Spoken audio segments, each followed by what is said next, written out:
Hello friends, स्वागत है stock news में। अगर आप मेरे चैनल पे पहली बार विजिट कर रहे हैं तो सब्सक्राइब करें ताकि आपको लेटेस्ट इन्फॉर्मेशन मिलता रहे। आज हम बात करेंगे फ्यूचर ग्रुप की ही एक कंपनी है फ्यूचर रिटेल। इसके बारे में आज हमारी बात होगी क्योंकि इस कंपनी को लेकर के फिर से जो है एक बड़ी खबर सामने आ रही है। तो खबर के अनुसार अगर देखा जाए तो फ्यूचर रिटेल को फ़िलहाल जो है बैंक करप्सी कोर्ट यानी कि नेशनल कंपनी लॉ ट्रिब्यूनल ने दिवालियापन घोषित कर दिया है और इसकी जो है कार्यवाही लगभग शुरू हो चुकी है। अब इसकी ज़रा न्यूज़ को अगर हम देखें तो ये जो प्रक्रिया थी, बैंक करप्सी की जो प्रक्रिया थी वो काफ़ी दिनों से चली आ रही थी। ये मामला इस समय कोर्ट में था और इस दिवालियापन की याचिका जो है बैंक ऑफ इंडिया ने दाखिल की थी कोर्ट में। लेकिन इसके खिलाफ यानी कि इस दिवालियापन कार्रवाई के खिलाफ जो है अमेज़न चला गया था और इसके बाद से जो है मामला थोड़ा सा लगातार जो है कोर्ट में उलझता और सुलझता हुआ देखने को मिल रहा था।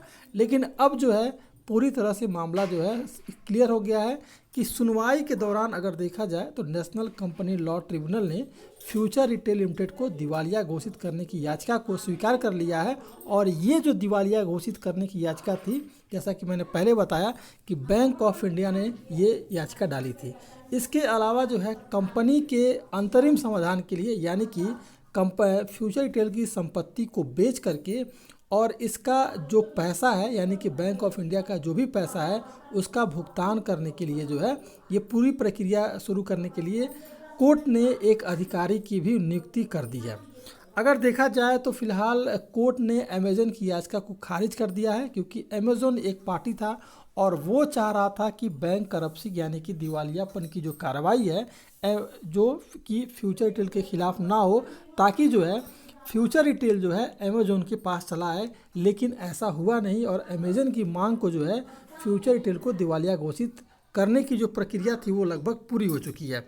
अब इसमें जो पार्टी है फिलहाल अब अमेज़न बनता हुआ दिखाई नहीं दे रहा है। फ्यूचर रिटेल पर अगर देखा जाए तो फिलहाल जो है बैंकों का बड़ा कर्जा है और सबसे बड़ा कर्जा अगर देखा जाए तो बैंक ऑफ इंडिया का जो कर्जा था वो लगभग 34,3495 करोड़ रुपए बकाया है।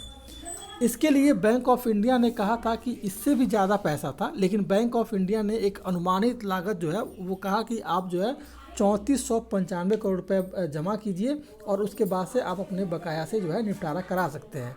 लेकिन फ्यूचर रिटेल जो है इस जो पैसा था वो बैंक का वो नहीं दे पाया, जिसके कारण ये कई बार नोटिस दिया था बैंक ऑफ इंडिया कि आप 3495 करोड़ रुपया पे करके एक बार में इस पूरे मामले को सेटल कर सकते हैं। लेकिन फ्यूचर रिटेल इसको जमा नहीं कर पाया और उसके बाद से जो है बैंक जो है यानी कि बैंक ऑफ इंडिया जो है कोर्ट चला गया और फ्यूचर रिटेल को डिफ़ाल्टर घोषित करने की याचिका डाल दी, जिस पर कोर्ट ने अपना फैसला सुना दिया है। अब अगर देखा जाए इस पूरे मामले में तो फ्यूचर ग्रुप पर जो है इस समय 17,500 करोड़ रुपये से अधिक का बकाया है। लेकिन अगर इसमें सबसे ज़्यादा जो है अगर बात की जाए जिसमें कि 3700 करोड़ रुपए की जो बात आ रही है, इसमें जो है बॉन्ड और स्थानीय बैंकों से 13,800 करोड़ रुपए शामिल है। यानी कुल अभी जो बकाया दिखाई दे रहा है वो लगभग 17,500 करोड़ रुपए है। उसमें आपका 13,800 करोड़ रुपए जो उधारी है वो केवल सबसे ज़्यादा बैंकों का है। बैंक ऑफ इंडिया की तरफ से अगर देखा जाए तो बैंक ऑफ इंडिया ने 14 अप्रैल को फ्यूचर ग्रुप और ऋणदाता के बीच किए गए फ्रेमवर्क समझौते की शर्तों के तहत जो है बकाया भुगतान करने के लिए फ्यूचर रिटेल के खिलाफ जो है दिवालिया की याचिका दायर की थी।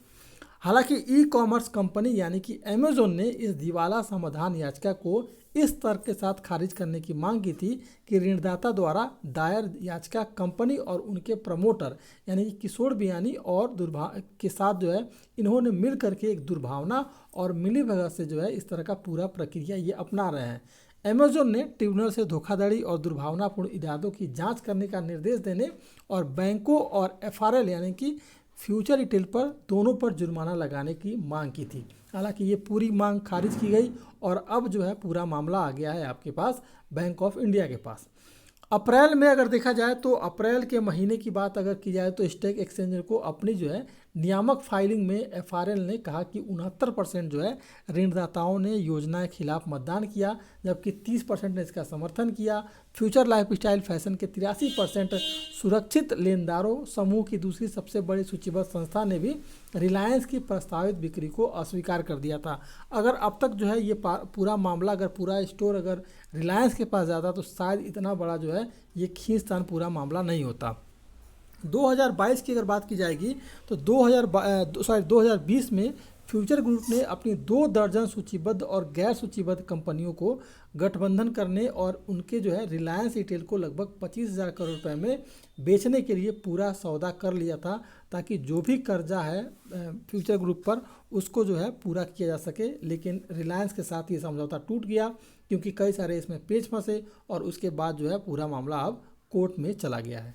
तो ये कुल मिलाकर के आपकी खबर थी फ्यूचर रिटेल पर। और इसके बाद जो है आपको और भी हो सकता है कि अब तो शायद कुछ बचा नहीं, क्योंकि अब जो है हो सकता है कि और भी आपको गिरावट देखने को मिलेगी, और गिरावट कहाँ तक जाए इसका कोई अंदाज़ा लगाया नहीं जा सकता। तो ये था फ्यूचर रिटेल। अगर आप मेरे चैनल पे पहली बार विजिट किए हैं तो सब्सक्राइब करें, ताकि ऐसे ही आपको लेटेस्ट इन्फॉर्मेशन मिलता रहे।